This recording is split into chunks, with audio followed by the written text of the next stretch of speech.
Welcome to the IMG Licensing Friday morning inspiration sessions, which is our fireside chat with the team in lockdown. Everyone's online. There's a bunch of initials at the bottom of your screen you'll see, which are different people from our licensing group. We're really appreciative of your time this morning. Really do, giving us your time for the goodness of your heart, and that is very, very much appreciated by everyone. And we've been linking into you and shouting out for you as much as we could in the last 24 hours since you and I spoke, and we'll be doing more to support. Okay, thanks, Matt. Yeah, you know the format here. We had a quick discussion.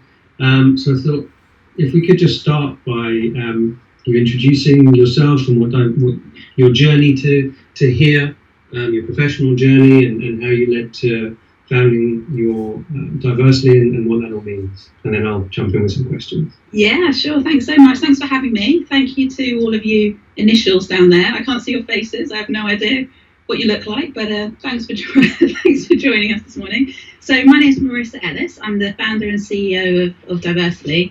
And as Matt mentioned, I've spent, it's a good couple of decades now, which is it's a good thing in many ways, but it shows my age in others, in the tech industry. And I started off working actually for lastminute.com, and I got promoted pretty rapidly. And before not too long, I was head of product for a number of different software companies.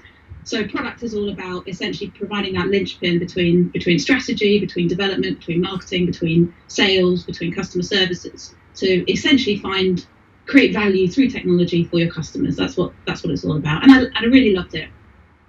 One day I was sitting at my desk, and I had a secret stash of Satsumas in my drawer because I was pregnant and I was struggling to deal with morning sickness, and I just had a little burst of Satsuma just to kind of get me through the moment when I got called into my boss's office.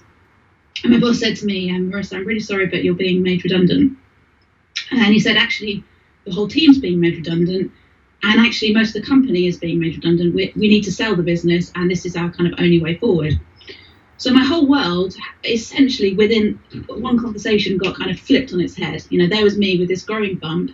I had an amazing network. I had at least got to a point where I had good skills. I had a lot to give, but at this point I had nothing, and I couldn't see how I could suddenly go and put myself in front of organisations and say, yeah, I'm ready for a job, when I knew I was about to have a child. So I did essentially what was the only thing I thought I could do, which is set myself up as an independent consultant.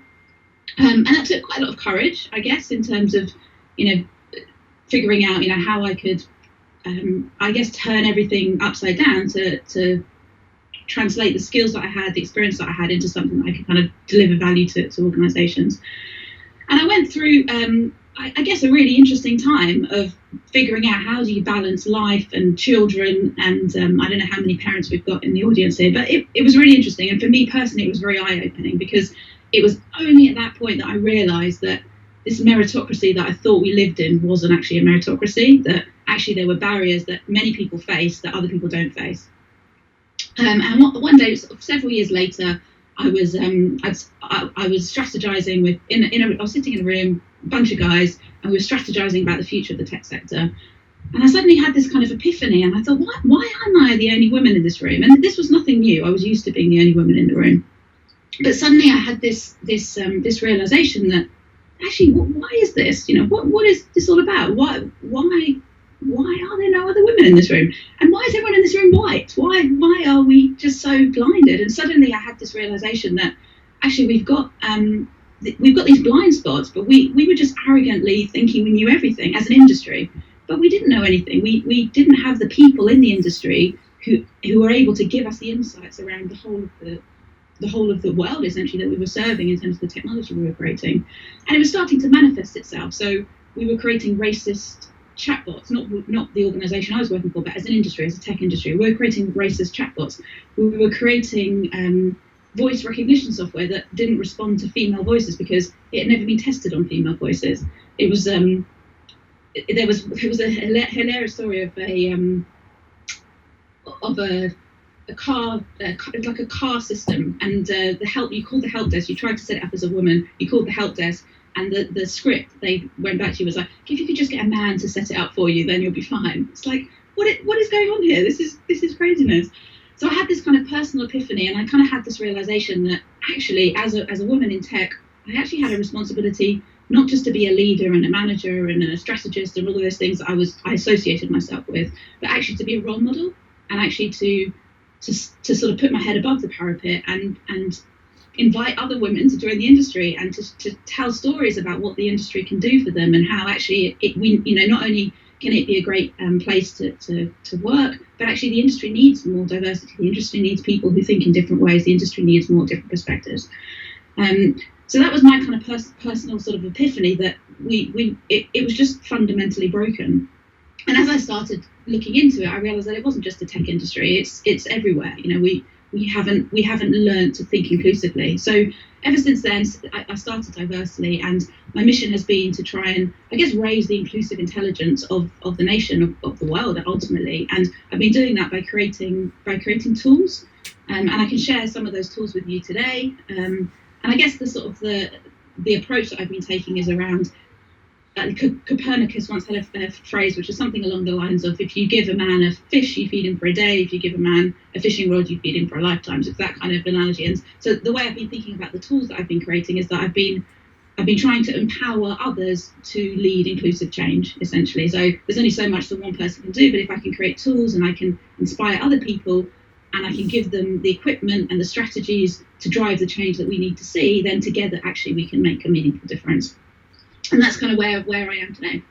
Amazing. I mean, just that in itself is an inspiring and amazing story, and one we can all take a lot away from. I think we should all avoid satsumas for a while. They were a lifeline for me. Don't avoid satsumas. Oh, right, okay.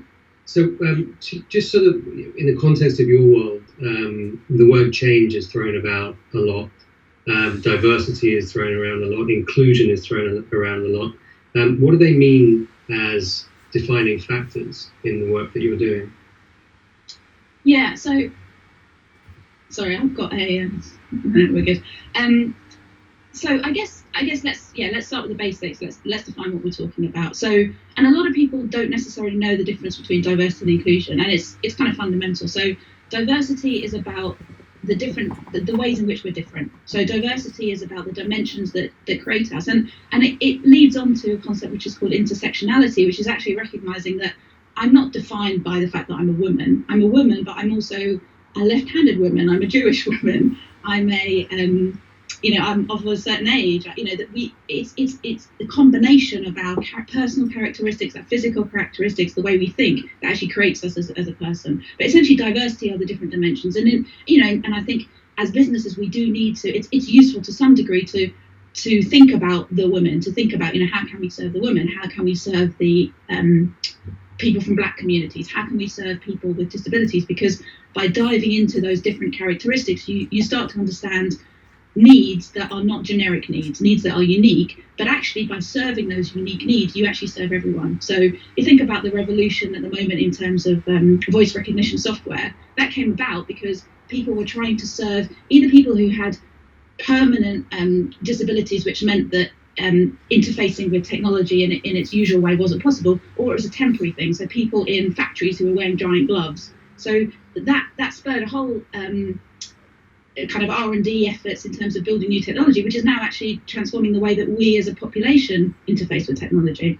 So diversity, as I say, is about the different dimensions. Inclusion is about belonging. Inclusion is about creating an environment where everyone who has different perspectives, everyone who has different characteristics and their differences can all come together, but they can all unite and feel like they can belong. And importantly, they can show up as their true selves. So in a work context, it's about an inclusive leader is someone who will bring together people from different backgrounds, with different perspectives, into a place of belonging where everyone can thrive together, ultimately to drive business value and to drive impact. So that's what inclusive leadership is for me. And I guess change, well, you asked about change. I mean, I think change is actually the new normal. I mean, I kind of hate that phrase, but it's always been sort of we'll just get on with business or we'll just get on with work. That actually changes the reality. Like the markets are changing constantly. Literally everything in our lives is changing, and I think the corona crisis has kind of just showed us how quickly things can change and the impact that can have. But I guess the methodology and what I've created in terms of the change canvas is this idea that as businesses, changes are constant, and actually you need to be constantly reviewing what your strategic intent is and redefining your actions to match up to that strategic intent, rather than let's write a strategy, we'll all have an away day, we'll come up with something amazing, we'll lock it up in a drawer for 5 years, and then we'll get on with delivering some things.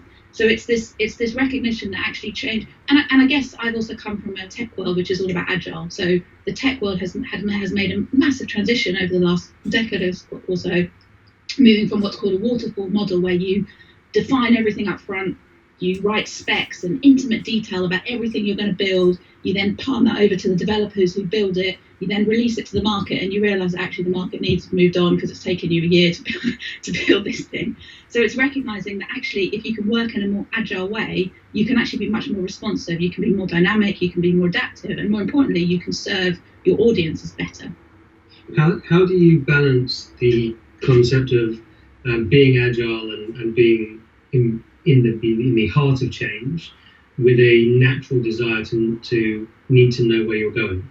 You know, as human beings, we look to the future and we say that's where I want to get to, but what you're describing is a world where actually looking too far ahead isn't the way the world turns. And I think that's an excellent question. And I think a lot of, certainly in the tech world, a lot of teams who have moved to agile have forgotten about that. And sometimes they forget to look too far ahead and they're just focused on the now, and then they lose their vision. And as far as I'm concerned, that's disastrous, because I think one of the most important things is about having clarity in terms of, firstly, your purpose. What are you trying to achieve? Having clarity in terms of your vision. So what is it that you want to do? What is the change that you want to see? And having clarity in terms of your mission, which is what is it that you will do? How will you manifest this change that you want to see? And having that clarity in terms of your long-term and the values, I guess, that underpin all of this, that is fundamental, because what that means is that's your linchpin. That is something that you can stay true to, but what you can do on a quarterly basis is you can set goals that you make sure that those goals are helping you get closer to this vision, but that vision remains still. And even in something like the corona crisis, if you've got clarity in terms of your purpose and your vision,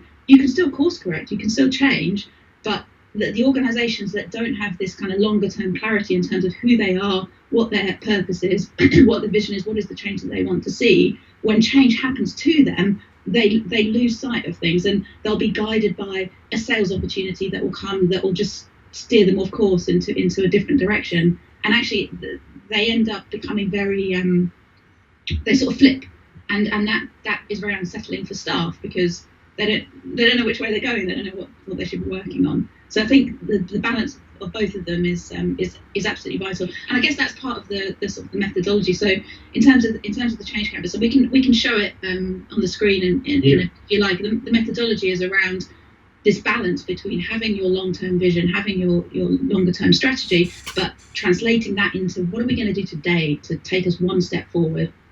And just for the benefit of the audience, I think important to say from certainly my perspective, this isn't necessarily about the larger Endeavour corporation or even the group that we have within it. It actually works on a localized level or a micro level, as well as a big canvas level, right? So even if you're at the start of your journey and the start of your career and you're establishing where you want to go, you can apply some of the methodology. Whereas if you are further along or higher up or whatever the concept may be there, this isn't the change canvas isn't exclusively for the CEO of the company. Is that right? Absolutely. It's for, I mean, what's been really fascinating, and it's actually been a joy, is to watch the use cases of it, the way in which it's being used kind of grow. I've taken essentially 2 decades of change, organizational change, and I do a lot of mentoring and coaching, so organizational and individual change, and encapsulated it into 5 boxes. And what's been great is to see how it's been adopted. And as you say, Matt, it's used by organizations. It's been used at sort of a strategic level where it gives focus to what the organization as a whole is trying to do, but then teams within it will use it to say, well, what is it that our team wants to do? How can we connect as a team to be really clear around what we want to achieve? But it's also being used by individuals to say, where am I today? Where do I want to go tomorrow? And what am I going to do about it? Beautiful. So shall we have a look at... Yeah, let's have a look. I hope you've got it. I haven't. Ruth? Sure, one moment, hold on. We were queuing you up for that. It could have been a seamless moment. Well, with the start of me not actually being able to get into the call, seamless moments, we're over that. So here we are. So as I mentioned before, it is literally 5 boxes on a page, but the power and what I'm seeing in terms of the way it's being adopted is its simplicity is its power. And depending on the context, it can be used in a whole bunch of different ways. So it can be used as a single PowerPoint slide where you fill in each of these boxes, or it can be used to facilitate workshops where you get post-it notes and you put post-it notes into each of these boards. So the way it can be used is wide-ranging, or it can be used in a sort of a longer form where you've got more space in each of the boards to really put a lot of detail in there. So let me talk you through each of the boards. The top half of the Change Canvas is all about strategy. It's all around the reflection board is understanding where you are, and the vision board is understanding where you want to get to. And you sort of take on a different role as you navigate through each of these boards. And every Change Canvas tells a story. It's all around helping you essentially think differently to improve constantly. So driving this notion of continuous improvement. No matter where we are, we can always be better. We can always do something different, and we can always improve on where we are. So the reflection board is all about understanding the why. And with any change, whether it's organizational change or personal change, you've got to understand the problems you're trying to solve. Why change? Why move forward? Why rock the boat? The vision board is all about being that visionary. It's about inspiring people with this kind of shared mission, this shared vision of what you want to achieve, but then, as I say, translating that into very specific, measurable objectives that are more time-bound to drive specific action. The ideas board is about being creative, being an inventor. It's about coming up with ideas, and it's about inviting diverse perspectives to share those ideas. So it drives some of the principles that I believe in, which is around inclusion and around getting different people's ideas. So the ideas board, it's also the important thing about the ideas board is that it's a parking lot for saying what you're not doing. Sometimes we lose focus because there's so many things we could be doing. And actually where the real skill is saying, do you know what? We're going to put in the action board, these are the 3 initiatives we're working on at the moment. And if it's in the ideas board, we know it's important to us, but we're not working on it right now. We're going to make progress with these things. So the action board is about identifying the specific tasks, the specific actions that are going to take you forward to achieve your goals that you've set out on your vision board. And the results board, often this gets forgotten about. Often we're so busy moving forward and ploughing forward and trying to achieve the next thing that we don't take a moment to pause. We don't take a moment to reflect, to think about what we've achieved, to think about the lessons that we've learned. And when I talk about results, when you see the Change Canvas in practice in people's teams in their businesses, the results board is sort of not just filled with achievements, but it's also when a decision is made, that's noted, because a decision is a result. It's a step forward. It's a way that you're closer to getting to where you want to be. Lessons are results. First act in learning is what FAIL stands for. So if we've learned something, that's a result. We're closer to knowing, what not to do. Can you just go back to that FAIL, what FAIL stands for, and just extrapolate from that a little bit? Yeah, sure. Do you know what that actually?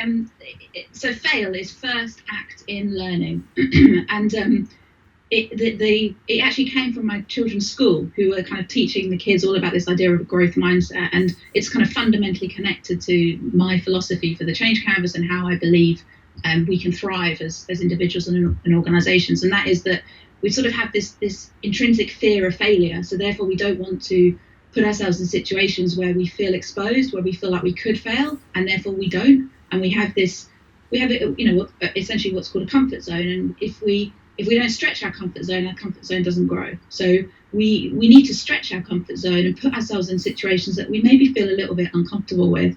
And we might risk failing. We might risk things not going well, but by doing that we will undoubtedly learn. If you fail and you don't learn, then that's a disaster. But if you fail and you learn something from it, and you think about what you can do differently next time, how you can learn from that experience, then it's a result, then it's a success. And by doing that, you stretch yourself, and your comfort zone grows. So you challenge yourself to do things, and this is true both for individuals but also for organizations. So I think in the ever-changing landscape of business at the moment, essentially innovation, it has got to be a sort of fundamental part of business. You can't just do what you've always done. You've essentially become the Kodak of business. And to innovate, you need to take risks. And when you take risks, you might fail. Innovation is essentially about remaining relevant. That's when it comes down to it, that's what innovation is. It's how can I remain relevant? How can the value that I offer my customers continue to be valuable to them? And their needs are going to change over time. The market is going to shift. Then the market needs are going to change over time. So therefore, as an organisation, you need to have a kind of a business as usual mode, if you like, but you also need to embed innovation into the way that you work as well, which is where this kind of piece around continuous innovation and continuous change comes in, because you've got to be exploring, you've got to be pushing the boundaries and trying new things. But to do that, you're not always going to succeed, because you're exploring uncharted territory. So sometimes those things are going to fail. So it's about embracing that in a constructive way, so that it becomes, as I say, a positive thing rather than this fearful thing that actually blocks progress, that blocks us from moving forward. And you mentioned Kodak as an example there, and for those who don't know, Kodak had 80-90% market share in cameras, and were asked at the CEO level one day, are you going to move to digital? And they essentially didn't. No. Yeah, not going to work out, not going to happen. And Kodak eventually went bankrupt, and only exists today actually as a licensed brand. So a telling story there.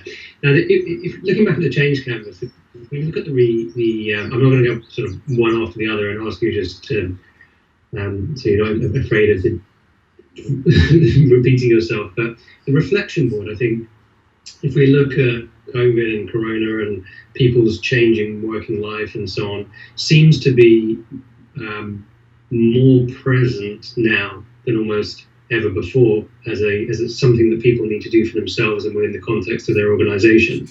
But understanding who you are and why you're there and how you got there is a pretty kind of Zen Buddhist idea of how to understand oneself. So how do you do that in the context of the change canvas? Yeah, I mean, I think the how you do it sort of varies. I think this idea of understanding yourself, you kind of heard this phrase that there's only two types of people in the world: those who think they're self-aware, and those who are self-aware. So essentially, we all think we're self-aware. We all think we know ourselves. We all think we know who we are, what our needs are. But actually, when you pick a little bit deeper under the surface, you realise that actually there's a lot about yourself you don't know, and when you explore how, what has made you, what are your values, what do you really believe in, what's is it about excellence, is it about financial stability, is it about what does your cultural heritage, how has that influenced your life? If you ask yourself, how would my life have been different if I was male, if you're female, or if I was the opposite sex? How would my life have been different if I was of a different race? How would my life be different if I was a different sexuality? You start exploring some of the barriers that you faced, and you start recognizing how some of those barriers are actually not personal, they're systemic, they're connected to the society that we live in. And you also start exploring what's really important to you, and that deeper connection can help you not only find your own path forward, but it can help you recognize that as a society, we need to create a different, the systems are essentially broken. So the systems that we've grown up with in terms of how decisions are made in the boardroom, who gets into the boardroom. At the moment, there's more CEOs on the FTSE 100 that are called David than there are females, than there are ethnic minorities. That's one name.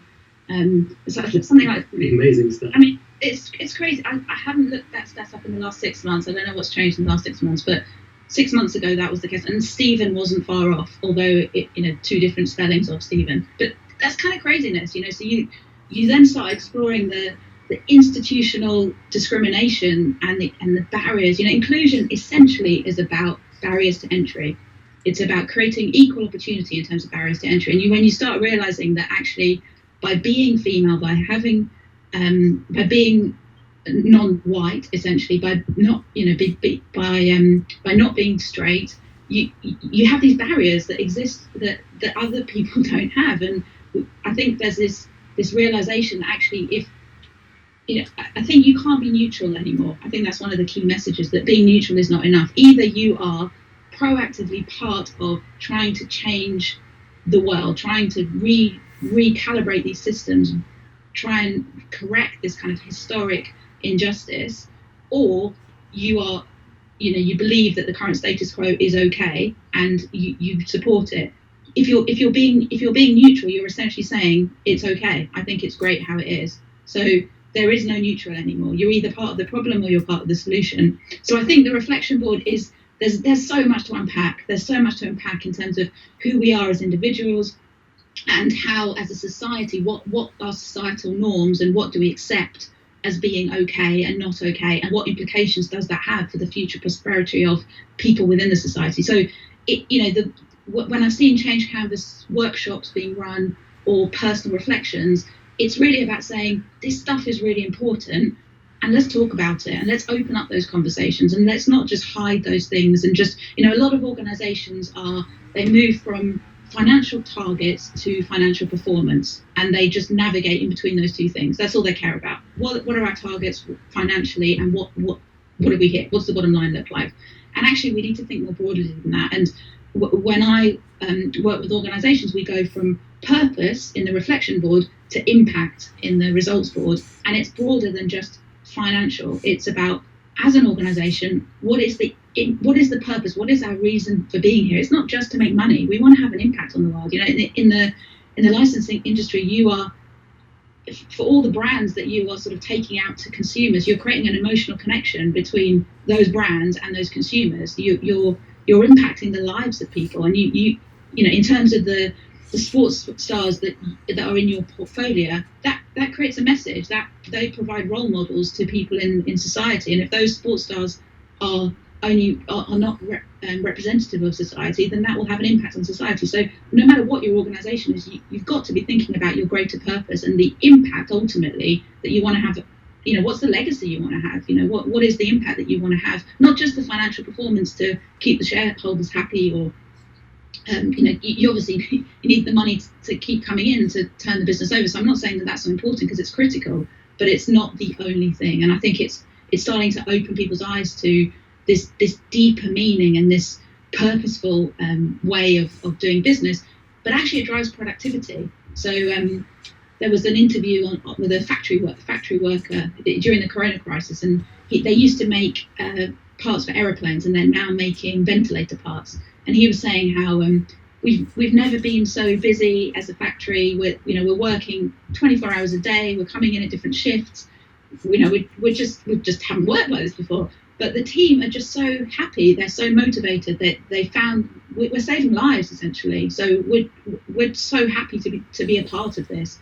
And when you look at the sort of productivity drivers, what drives productivity within teams, meaning is one of them. If people have meaning in terms of what they're doing, that they're more productive, they're more connected to it, both in terms of purpose for themselves, in terms of that they feel that they're valued, and also meaning in terms of the impact that the organisation that they're working for is having. Oh, I have so many points that I want to go back to in that. The reflection board's big, right? There's a lot. Yeah, but I mean, talk about the reflection board. The conversation is so fascinating and so stimulating. So many different. I'm going to go sort of back forwards, and then let you kind of roll with whichever bit you fancy going after. Okay.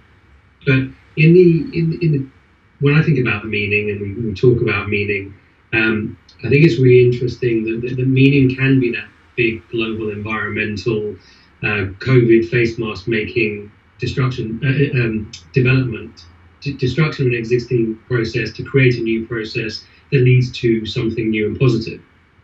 But those opportunities don't happen every day, and so we have to find meaning in the things that we do, either through leadership and through the inspiration of those above us in a hierarchy, but also on a ground level. And one of the things that I always enjoy about licensing is the fact that I think when I sell a license and it's for a toy car, at the end of that line there's a little kid who's going to play with that car and they're going to be happy. And that's a small idea about meaning in the big canvas of the world. I think it's really easy to forget that everyone's role in an organisation, whether they are in finance or product or marketing or whatever, can have meaning on a day-to-day basis that isn't necessarily global in context. But I'm just that's sort of one part of my... Yeah, and I completely agree with you. And I think those are the kinds of conversations that I'm encouraging people to explore by using the Change Canvas. Is essentially, how are you changing people's lives? And in the work that you're doing, you can always take it back to how you are changing people's lives. And it doesn't have to be the small part that you're playing is changing people's lives. So when the work that I do in financial crime in the finance sector, a lot of the time people are just in the code, they're building the software to, match lists against names, and they're not thinking about the fact that we're stopping terrorists here. This is so if you as an organization you can see that, and this is why it's so important to have your kind of clarity in terms of your vision and your purpose, is that people can then feel connected to that, and then people can find their part in doing that. And changing the lives of a child who's now playing with a small bringing people joy is changing people's lives, and that's meaningful. That makes a difference. That's what drives people. So coming back a couple of points, you mentioned, you explained about diversity and inclusion, but if you are not a white male who's right-handed and called Stephen, and you have something else about you that is not those four things, you maybe feel a little bit outside a club. And the problem with clubs is often that they need invitations to get in. But we live in a world where it's not a club, and invitations aren't sent out to somebody's inclusion party, where everyone gets to come in and be who they want to be. So how do you either encourage the environment to be supportive, or the individual to be brave enough to express themselves in a professional context? It's different if it's in your social life, I guess. Maybe it's not, but I sort of assume it probably is. But companies have cultures and they have ways of working, and if you're in the city, you're going to wear a suit, and if you're in creative industries, you're going to be in skinny jeans, and these are all different sort of established norms. So how do you get that inclusion moving? That's a great question, and it's huge. There's so many elements to that, and I think, I guess you can take it from two angles. So one is, if you are in a position of power or influence, how can you use your power and influence to break down those barriers, to invite more people to the party, to recognise that yes, it may not be a club and there may not be an invite, but if you're sitting in a boardroom and if everyone in that room is called Stephen and they're all white and they're all male, that other people looking in are just not, they're just going to look in and think, this doesn't feel, I can't see myself here, I'm not part of this. So therefore you have to proactively make it clear that actually you want other people in that room, you want to be exposed to diverse perspectives. So there's something about using your power and influence. And I think, in the same way that I mentioned earlier that I sort of had this realization that I'm a role model, I also had a realization that I'm an ally. And we are all allies and we are all role models, and what we choose to do with that is up to us. But I kind of encourage everyone to really step into those shoes. And being an ally is essentially using your power and your control and your influence to help people who have issues that are not your own. So if someone is I'll give you a really simple example. In a school context, there was a petition going around for it was the Muslim community, and they were looking at wearing headscarves, and they were trying to get people to sign the petition because the school didn't want girls to be wearing headscarves up until a certain age. And it's not something that I'm connected to. I don't know the kind of the pros or the cons. I don't know anything about it. But because I am not part of that community, I stepped up and said, and shared it, and said to people, I really think that we should inform ourselves and we should be involved in this, and let's just help. Let's just see what we can do to help. There's something that people feel passionately about. And because it came from me, because it came from someone who was outside of that community, a whole bunch of different people listened and suddenly got interested and showed their support. So sometimes you need the people who have the kind of influence in a particular area to use their voice to drive the change that's needed to get people to think in different ways. I think there's also something about authenticity and vulnerability that play into this. So I think as a leader, we've kind of, I guess we've sort of grown up in this world that, we vulnerability is weakness and we can't show our emotions. And, actually exposing a certain amount of vulnerability can actually show strength that can give people hope. So, but you have to use it carefully. So the example is, so the story that I've told about me losing my job when I was pregnant, I've had so many people come to me and say that was so motivating for me and it gives me hope. Now, I tell that story now when I'm not in this kind of washing machine of like, what on earth am I going to do with my life? I tell this story now when actually I've done all right. I've kind of shown that you can get through it, and I've shown that you can find a path, and that gives people hope. So I think people who are in positions of higher up in organizations, by exposing a little bit of authenticity, exposing who they really are, exposing that they're not superhumans, exposing that there are challenges that they faced, that can give other people hope that they too can overcome these challenges. And it can also give this kind of view that I'm a real person, I do care about your feelings. We can all be authentic because we will support each other. I'm going to ask one more question, and I'm just conscious of time, then to open it up to the questions of people who will have put their hand up for Ruth to go through, because I think you will have open eyes and blown minds here without question, and it's amazing. So you mentioned mentoring and leadership, which you said is something that you do a lot of, mentoring. What does that entail, and how might people who don't necessarily have those opportunities discover them? Does it have to be some kind of formal program where a consultant comes in, or can it be something different? And what does that, and how does that sort of interface with your change canvas and Diversily and so on? Yeah, and again, another enormous question. I mean, I think mentoring is essentially, it's about two people having a conversation and sharing insights. It's about someone opening up to someone else and getting some guidance. And as a mentor, you're a mirror. You're helping people see things that in themselves that they maybe can't see in themselves. That you're just helping them talk through their potential journey. So the change canvas can really help in terms of specific mentoring conversations, because it can give that conversation focus. When two people are having a conversation about one person's saying, I don't know what to do, I'm at this juncture in my life, what are my options, the change canvas can help them map out, in the reflection board they can start thinking about, what are the real problems they're facing. In the vision board they can say, what are the goals that I've got? They can start coming up with ideas. They can use the results board to articulate their strengths. And I think that's a really important thing that we all need to get better at doing, which is being really clear around what's our value, what value can we offer. And the change canvas can help you structure that and articulate that.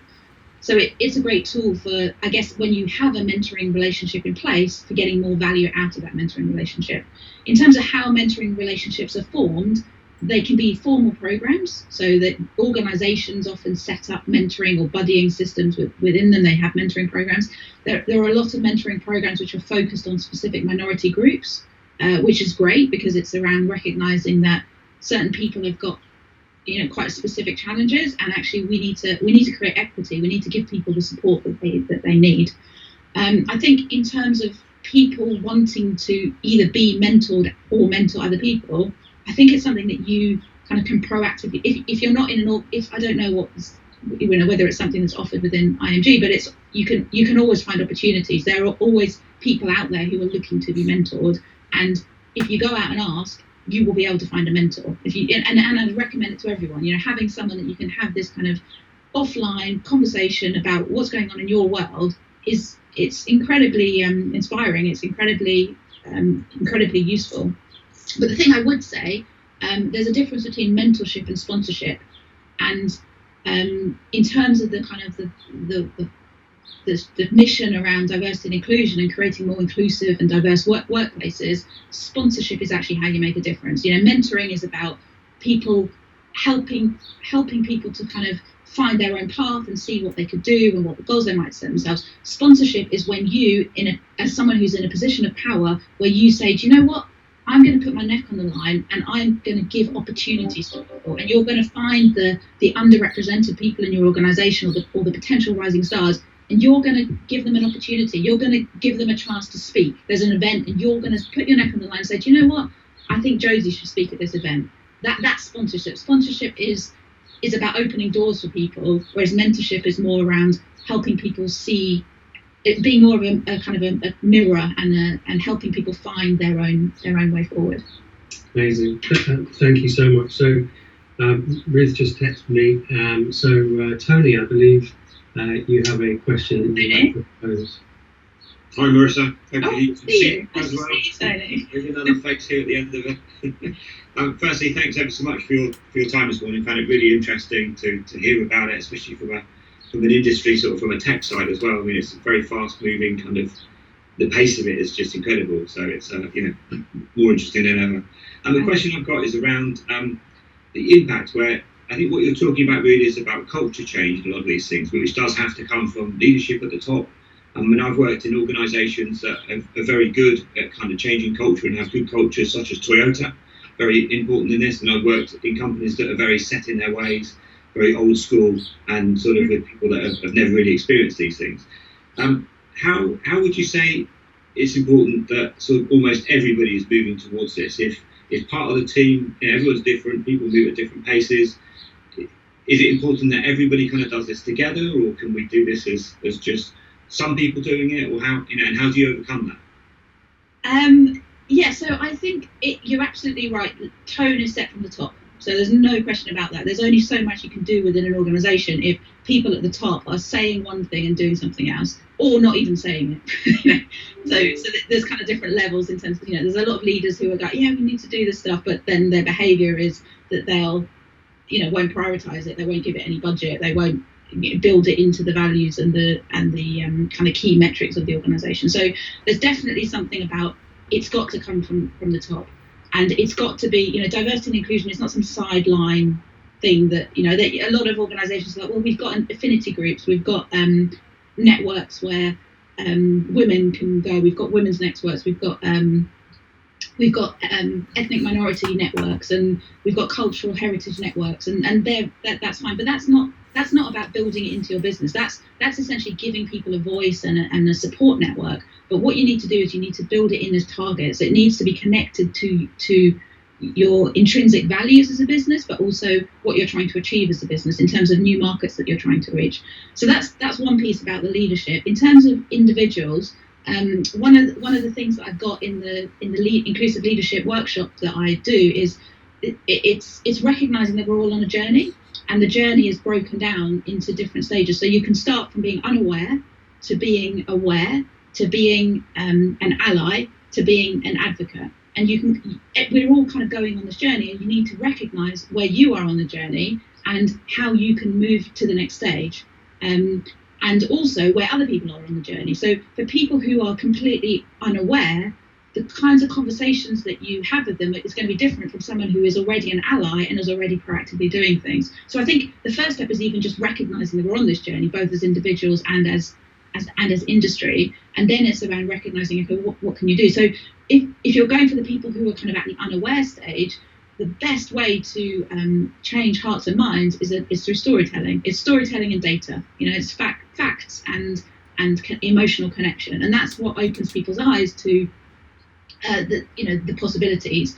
And in a business context, I guess there's always sort of the two motivators here are because it's the right thing to do, and why do you want to do this as an individual, and what are the business benefits? Why do we want to do this as a business? And different people will be motivated by different elements, but to drive real change within business, it needs to be connected to those. The business benefits are innovation, creativity, better bottom line. I mean, it's kind of endless in terms of better connections with customers, better staff retention, higher productivity. I mean, and so the list goes on. So I think it's about you can start really small by just opening up the conversations. Just really simple things like within a team saying, how's everyone feel? How inclusive do you think our team is? And it can just open up things that mean that you can make really small changes in terms of the way you run your meetings. The way you run your team meetings? Is it only the loudest, most sort of proactive voices that speak, or does everyone get a turn to share? So there's really simple things that you can change, but I don't think you can expect everyone to go along together at the same pace, because we're all coming at it from different perspectives. Some of us are privileged. You've got to factor privilege into this. Some people have very little privileges. Some people are really kind of impassioned by this. Other people, it's just not something that they're particularly connected to. So everyone is taking their own kind of personal journey, and I think we collectively need to do what we can to move ourselves forward, and then move the people around us forward as well. Thank you. That's great. Thank you, Tony. Just in terms of Toyota did just as an example, they did a really great advertising campaign where they were selling the same car, but they had loads of different adverts with different people driving the car, and each kind of advert talked to a different demographic. So it was the same car but different messaging, and they were demonstrating their cultural awareness by recognizing that they're going to resonate with different audiences in different ways. Yeah, I mean, they had a framework called the Toyota Way as well, which is all about values and the way as a member of the Toyota family, as they used to call it, was the way you sort of live your business life. And it just the way it was sort of structured and the way it was delivered just made everyone feel really inclusive to the company and part of that family. It was very much a sort of a family orientation, so it was very interesting. And it's about finding the common values that bind you, but doing that in a way that you can still bring your unique perspectives and you can still be you, and that those differences are cherished and valued, and you want to invite different opinions. In a lot of organisations they say, oh yeah, we want to hear different opinions, but actually we've already made our decision and this is what we're doing, and quite frankly we don't care about what you. It's just belief and meaning, isn't it, behind it? Sorry, you're running out of time. I just want to give one more question an opportunity before we do run out. So I think Tim, you had a question you asked. Sure. Hey Marissa, thanks very much for that. That was really amazing, especially that FTSE stat. I can't believe it. I know we don't have too much time, so I won't go on and on. But I wondered if you saw different reactions in different industries embracing the change canvas in a different way. So one example, we work with the Army, and the Army, they're known for their military leadership, and we've licensed books about how they lead at Sandhurst, but it's from an external perspective, at least, it's very male-focused. It's not as diverse as it should be. Certainly not inclusive. This is from an external viewpoint. And I think recently they've actually been to their own reflection board, because they've come to us and said, look, this is the perception of the Army. It's all wrong. Can we license products for kids? Can we license stuff that's not so expensive? Can we license products for women? Because this is the message we're trying to give out. But I know that there's a lot of resistance internally, because a lot of people that are in the military are very backward thinking, and we can't necessarily change that overnight. But coming from the tech industry as you do, I imagine you see lots of different companies and different people that embrace this, and others which are perhaps slower to take this on. Mm-hmm. Of the ones that perhaps are not as embracing as they should do, are you seeing them come around to this new way of thinking, or do you think some industries just will absolutely resist it at all costs? I think there's a little bit of it's like the sort of the global warming analogy of the business, where there's this this kind of elephant in the room that we can ignore it, or we can take it on. I heard a really interesting story, and I don't know.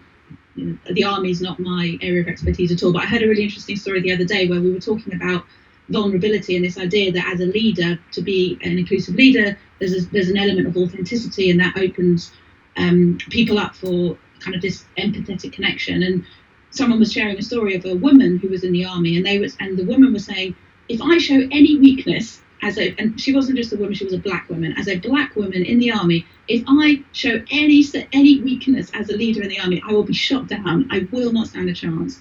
So it kind of goes on to what I was saying before around you have to, it's got to be right for the circumstance. So you can't just tell everyone to suddenly expose their weaknesses, and it's not going to work. It's got to be right for the circumstance. But I think you're absolutely right that different industries are in different places, and it comes down to the pressures that will be put on those industries. So a lot of the time it comes, if you look at the sort of kind of Hollywood and the change that's going on there, that's come down. There's been a lot of of pressure from the public, essentially, and the media, and that's what drives it. So I think different industries the pace at which they move will be dictated by the kind of external influences, and how they can survive, essentially, and what impact it's going to have on them. So there will absolutely be differences, and I think also that there are differences within the people. So within every industry there are kind of massive advocates, and there are people who are blocking. And I think the other thing that we need to confront as well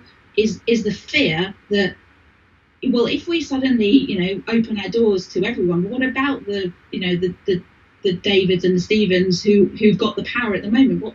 How does it affect them? And actually, we need to allow these open and frank conversations for the people who have the power and the privilege at the moment to express their fears and concerns, and to find a path forward for everyone. Men essentially have been told that you need to be the breadwinner and you can't express emotion, otherwise you're weak. Like, what? Where's that come from? Like, there's a whole host of things that need to be unpacked to enable us to collectively move forward. And we can't just only talk about the women or the ethnic minorities in this. We have to talk about how together we can find a path forward that creates more opportunity for everyone.